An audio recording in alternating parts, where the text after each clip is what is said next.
Sejam todos bem-vindos ao nosso canal para gostar de História e Geografia. E o nosso tema de hoje é Alexandre o Grande.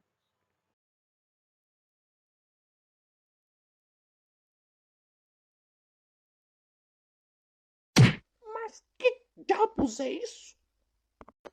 E aí, vovô? Foi mal aí? O Zeca é muito ruim de mira. Vocês moleques não têm respeito. Ih, vovô, calma aí. Nós só deixamos cair a bola. A gente não sabia que o senhor estava aqui. E dormindo no banco. Pois fiquem sabendo, seus moleques, que eu sou descendente de Alexandre o Grande. Quem é esse Alexandre o Grande? Será que é aquele moço altão da padaria? Vocês nunca ouviram falar de Alexandre o Grande? Oi, vovô! Nick! Olá, minha netinha. Quem diria? Uma garota tão linda, com um vovô tão rabugento. O que está fazendo aqui, vovô? Eu estava procurando por você. Eu estava colocando um pouco de juízo na cabeça desses moleques. Já sei, estava falando sobre Alexandre o Grande de novo. E você sabe quem é ele, Nick? É claro que eu sei. O vovô me conta essa história desde que eu era pequena. Conta pra gente quem ele é, Nick. Eu não gosto desses moleques. Ah, deixa disso, vovô. Que tal a gente se sentar e falar sobre o Alexandre o Grande? Eu não faço ideia de quem seja esse Alexandre o Grande, mas eu já estou gostando muito dele. Alexandre o Grande era rei da Macedônia. A Macedônia fica na Europa, perto da Grécia. Como mora longe esse Alexandre?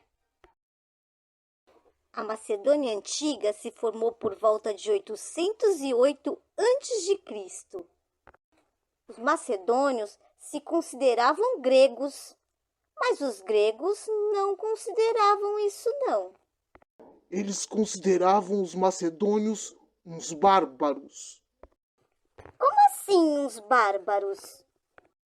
Bárbaros eram como os gregos chamavam os estrangeiros. Mas os gregos brigavam com os macedônios? Bom, a relação deles tinha altos e baixos. Em alguns momentos, eles tinham uma relação meio fria. Em outros momentos, poderiam até ser considerados amigos. Mas a relação deles ficou bem tensa no período das guerras médicas. Doutores brigando? Meu Deus! Esses moleques! As guerras médicas não foram guerras entre médicos. Foram guerras entre os gregos e os persas. Então, por que chamam de guerras médicas? Porque os persas eram conhecidos como Medo-Persas. E essas guerras também podem ser chamadas de guerra greco-pérsicas. O que faz muito mais sentido. E durante as guerras médicas, os macedônios apoiaram os persas, o que irritou os gregos. Mas por que os gregos e os persas brigaram? A guerra acontece porque os persas estavam ampliando seu território e invadindo alguns territórios gregos. Essas guerras duraram mais de 50 anos. Os persas até saíram vitoriosos no começo. Mas depois os gregos viraram o jogo e conseguiram derrotar os persas. Mas após derrotar os persas, as próprias cidades gregas começaram a entrar em conflito. E aí começaram as guerras entre as cidades gregas. E enquanto rolava toda essa confusão lá na Grécia, na Macedônia, em 359 a.C., sobe ao trono Filipe II, pai de Alexandre. Até que enfim vamos saber quem é Alexandre o Grande. Felipe II foi um grande rei e ele percebeu que a Macedônia corria o risco de ser invadida por outros povos. E então ele aumentou e fortaleceu o seu exército. E começa a pôr em prática o seu plano de expansão do território da Macedônia. Enquanto isso, em 356 a.C., nasce Alexandre o Grande. Quando Alexandre tinha 10 anos, um comerciante trouxe um cavalo com a intenção de vendê-lo ao rei Filipe. Mas o cavalo se recusou a ser montado pelo rei.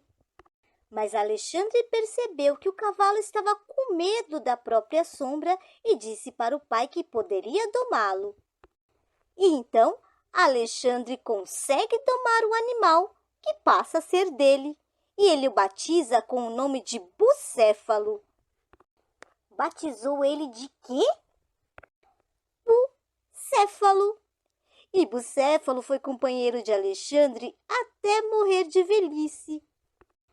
E quando o cavalo morreu, Alexandre lhe prestou uma última homenagem, fundando uma cidade e dando a ela o nome de Bucéfala. Sem comentários.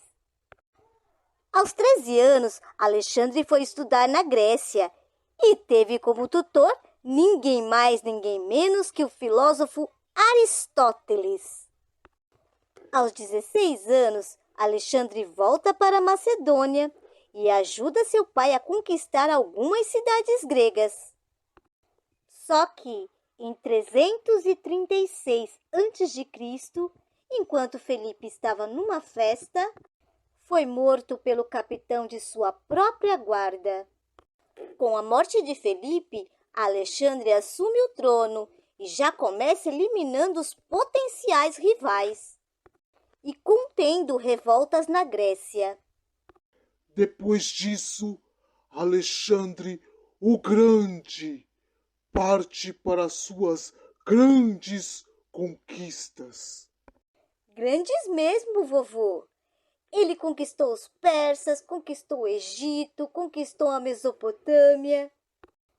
Ele conquistou quase todo mundo conhecido pelos gregos naquela época. E ele tinha mais planos. Ele pretendia invadir a Arábia, partes do Mediterrâneo, Roma e até a Península Ibérica. Mas, em 323 a.C., Alexandre morreu aos 32 anos na Babilônia. O que aconteceu? Até hoje, não se sabe ao certo a causa de sua morte. O que se sabe é que ele ficou doente durante 11 ou 14 dias depois de tomar um vinho. Se suspeitou de envenenamento, mas ele também pode ter morrido de alguma outra doença. E o que aconteceu com todo aquele império? Bom, quando Alexandre morreu, a esposa dele estava grávida. E o Alexandre IV, filho dele, também morreu com 8 anos de idade. Alexandre tinha um meio-irmão, mas ele não conseguiu se manter no poder. No final das contas, houve uma disputa de poder entre os generais de Alexandre e o império acabou fragmentado. Mas o legado de Alexandre vai muito além das suas conquistas militares. Ele foi responsável pela difusão da cultura grega no mundo antigo. Ele fundou mais de 20 cidades com o seu nome, e essas cidades ficavam em importantes rotas comerciais. Uma delas foi Alexandria, no Egito, que se tornou uma das mais importantes cidades da antiguidade. E essa foi a história de Alexandre o Grande. Bom, Agora eu vou levar o vovô para casa. Ele precisa descansar, né, vovô? Tchau, meninos. Se cuidem, seus moleques. Tchau, Nick. Tchau, vovô. Tchau, vovô. Puxa, foi legal conhecer a história de Alexandre o Grande. E também foi legal conhecer o vovô da Nick, que é um grande vovô. É verdade.